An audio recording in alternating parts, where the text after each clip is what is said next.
이번 주에 너무도 가슴이 아팠어요. 이번 주에 국가인권위원회 위원장에 대한 청문회가 있었습니다.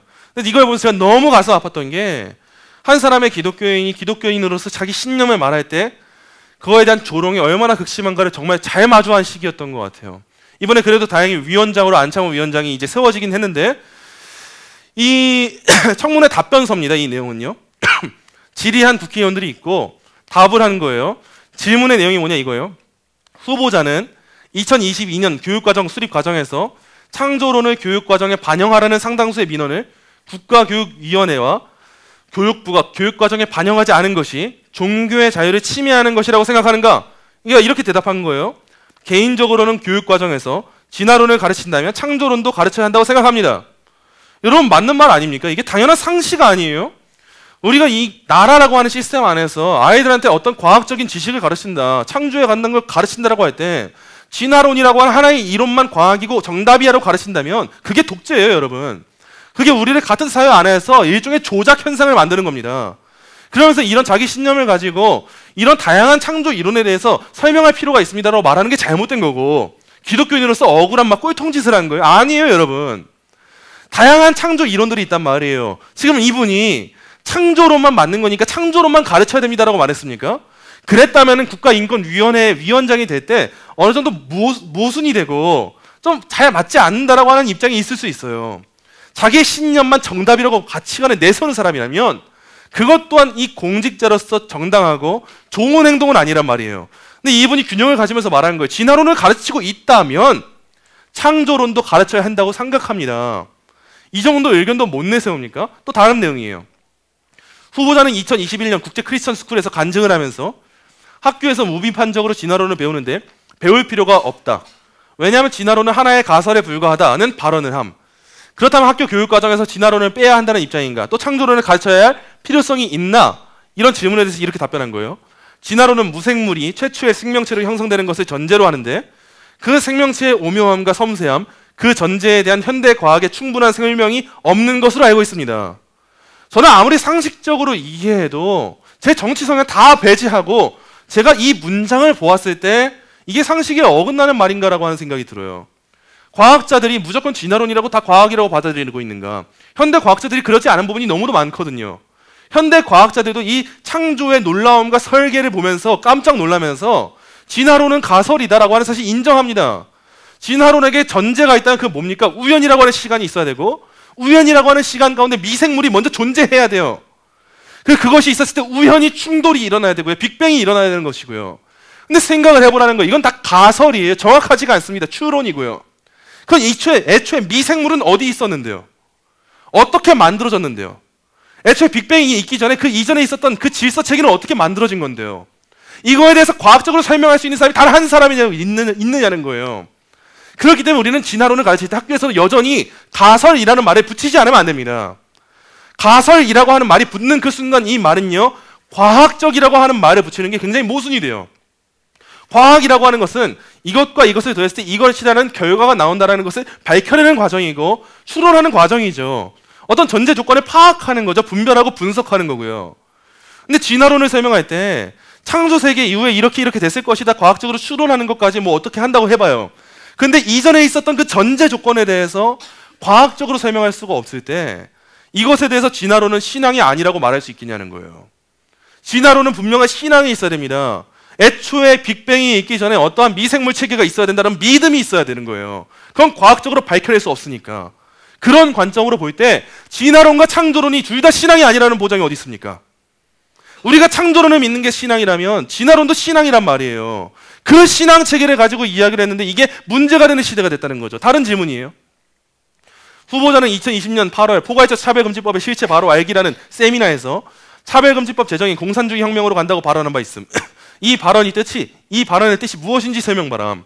그러니까 이렇게 말한 거예요. 공산주의자 노라칼린 콜린 윌슨은 동성애 혐오의 원인과 해방의 전망에서 동성애자 해방 문제는 사회주의를 위한 투쟁에서 매우 중요하다. 우리의 주적은 기독교다.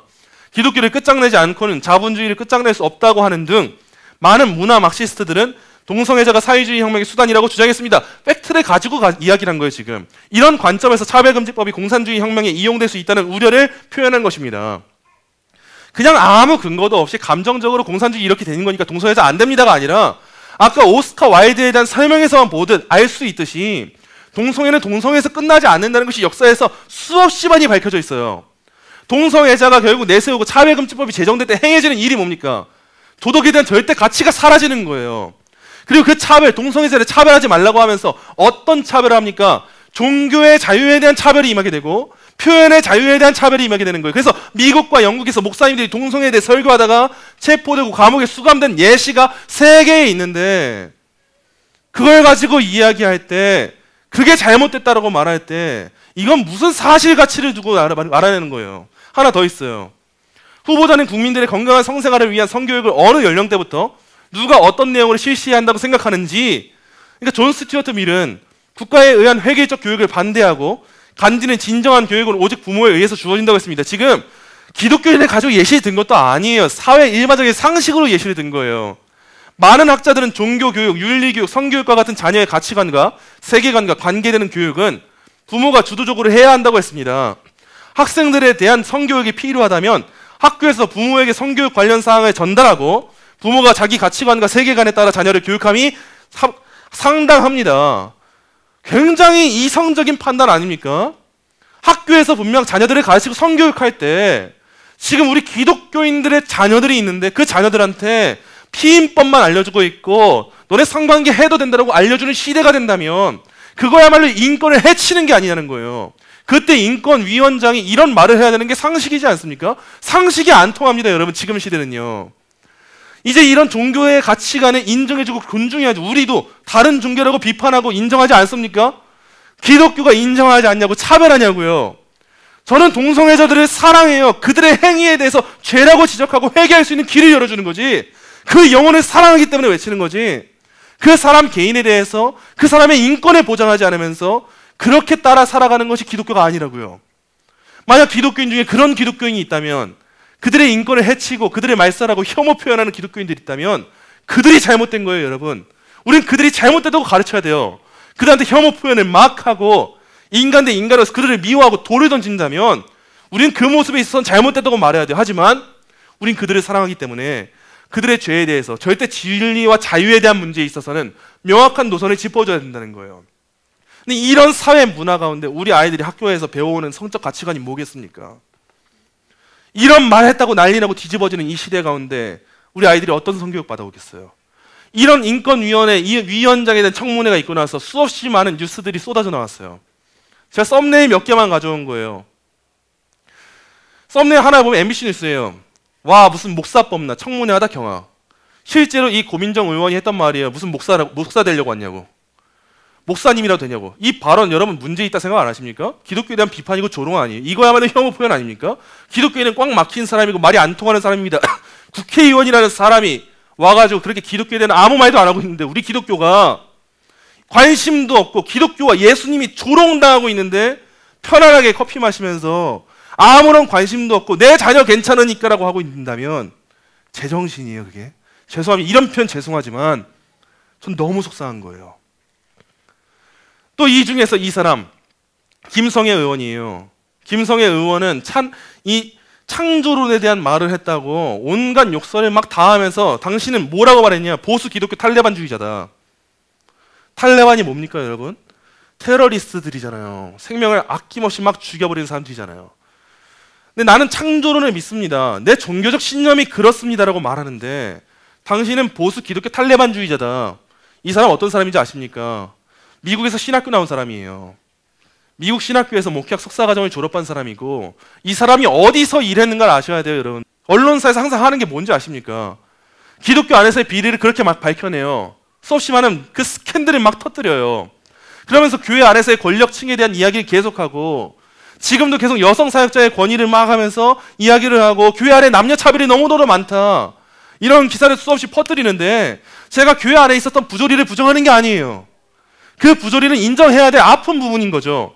근데 문제는 그 부조리를 가지고 나아가는 그 삶의 방향성에 있어서 이 언론사가 주목하는 초점이 어디인가 했을 때 기독교의 전통과 가치 체계를 무너뜨리고자 하는 그 사상 체계가 없다고 말할 수 있는가. 이 사람이 그런 사역을 했던 사람이라는 거예요. 기자로 활동하고 심지어 전도사로 사역까지 했어요. 자기 기독교인이라고 말을 해요. 근데 자기 눈앞에서 나는 창조론을 믿습니다라고 말하는 사람 앞에서 어떻게 그런 말도 안 되는 과학을 부정하는 행위를 할 수 있냐? 당신이 과학자로도 되냐? 이런 말을 하는 시대가 됐다는 거예요. 앞으로 이분이 인권위원장의 역할을 하면서 많은 일들이 필요하겠죠. 인권위원회가 사실은 굉장히 사상적으로 물들어 있습니다. 이미 오래전부터. 이 한 분이 선다 해도, 자기의 신앙을 지켜 선다 해도 쉽지 않을 거예요. 우리가 감당해야 될 몫이 뭘까요, 여러분? 즉 시대가 이렇게 이상한 신세계로 흘러가고 있는데 우리 아이들이 이제 회사 가서 면접 볼 때 저는 창조론을 믿습니다라고 말하면 되겠습니까? 학교, 대학교 면접 볼 때 저는 창조론을 믿는 기독교인입니다 말할 때 어떤 사회적 눈초리가 올까요? 이제 우리가 이제 설교도 뭐 유튜브에 올릴 수도 있겠습니까? 다 제재받겠죠. 우리 이런 강의 뭐 되겠습니까? 이미 이상한 신세계 강의 1강은 정책 위반이 떴어요. 뭔 말을 했다고요? 제가 뭐 누구 국회의원 뽑으라고 했습니까? 대통령 선거 뭐 하라고 했습니까? 제가 현실 정치에 대해서 우리나라 국민의힘 민주당 뭐 하세요라고 말한 적이 있습니까? 그런 게 아니라 현대를 움직이고 있는 사상 체계를 말했는데도 이런 사회 흠듦이 있다는 말이에요. 이때 우리는 어떻게 살아야 될까요? 우리에게 맡겨진 사명은 무엇일까요? 여러분, 미국 남친네 신학교 총장인 엘버트 몰러라고 하는 사람이 있는데 현대의 급진적인 세속주의를 이렇게 말을 했어요. 우리가 마주한 세속화의 폭풍우는 모든 권위를 부인하고 주관적 자아를 보좌에 앉힌다. 곧 유신론과 성경적 세계관의 족쇄에서 해방된 인간이라는 그릇된 개념을 보좌에 앉힌다. 그리스도인은 예수 그리스도의 복음으로 이 폭풍우에 맞서야 할 뿐만 아니라 완전한 신앙으로 그렇게 해야 한다. 우리의 소망은 일시적인 정치적 승리에 달려있지 않다. 물론 우리는 정치의 중요성을 안다. 하지만 우리의 소망은 하나님의 보좌 우편에 앉아 계신 분에게 달려있다. 하나님의 아들의 다스림을 찬탈하려는 세속주의의 시도는 인간의 어리석음의 극치다. 그 무엇도 우리 하나님을 이기지 못한다. 그 무엇도 복음의 능력에 저항하지 못한다. 그러므로 그리스도인은 침묵할 수 없다. 우리는 폭풍우가 몰려오는 것을 보고 있으며 그것이 무슨 의미인지 알고 있다. 그리고 우리가 무엇을 해야 하는지도 알고 있다. 우리에게는 현실적이고도 부인할 수 없는 정치적 책임이 있다. 저와 여러분에게 이 책임이 있습니다. 제가 앞서서 봤던 이 내용을 보세요. 우리에게 어떻게 책임이 없을 수가 있겠어요? 기독교를 그렇게 몰아넣으면서 기독교의 창조론과 이 가치관을 가지고 이야기할 때 사회적으로 매장시켜버리는 세대가 됐단 말이에요. 어떤 언론사도 이 신념에 대해 존중하는 언론사가 없습니다. 어떤 방송국도 혹시 그렇게 생각해 볼 수 있을까라고 말하는 방송국이 하나도 없어요. 이 세상에. 우리나라에 단 한 군데도 없어요. 이 시대 가운데 우리가 이들의 문화에 동조하면서 우리 아이들, 우리 자녀들 어떻게 키우겠어요? 성교육도 부모가 가진 그 세계관과 종교를 존중하면서 하지도 못하게 만드는데 어떻게 하겠습니까? 이에 대해 깨어있는 교회들, 깨어있는 개혁 교회들은 교회가 학교를 만들기 시작하고 기독교 대학 학교 운동을 펼치기도 하고 각 사람들이 각 정치의 영역에 나가서 동참하기도 하고 각자의 그 소신 있는 개념들을 변증적으로 풀어 설명하는 역할을 하는데 이제 그 역할은 누가 하겠습니까? 우리가 해야 되는 거예요. 이 나라에 있는 모든 교회 무너져도 상관없습니다. 하나님은 승리하시는 분이시기 때문에 모든 교회 무너지는 건 상관없어요. 그래도 저는 우리 교회는 적어도 이 시대를 정확하게 파악하고 이 시대의 사명이 있다면 맡겨진 정치적 책임을 할 수 있는 그 교회, 작지만 강한 공동체, 아무도 몰라주는 공동체여도 하나님은 아시는 공동체가 바로 우리 교회에 되지 않겠습니까? 저는 이 정치적 책임에 막중한 역할이 우리에게 주어졌다고 생각을 해요. 저도 이 부분에 있어서 열심을 다해 준비할 것이고 저와 여러분이 함께 한 마음으로 이 나라와 이 민족을 위해서 하나님이 세우신 거룩한 군사로서 맡겨진 정치적 책임을 다하게 되는 저와 여러분이 되시기를 간절히 소망합니다.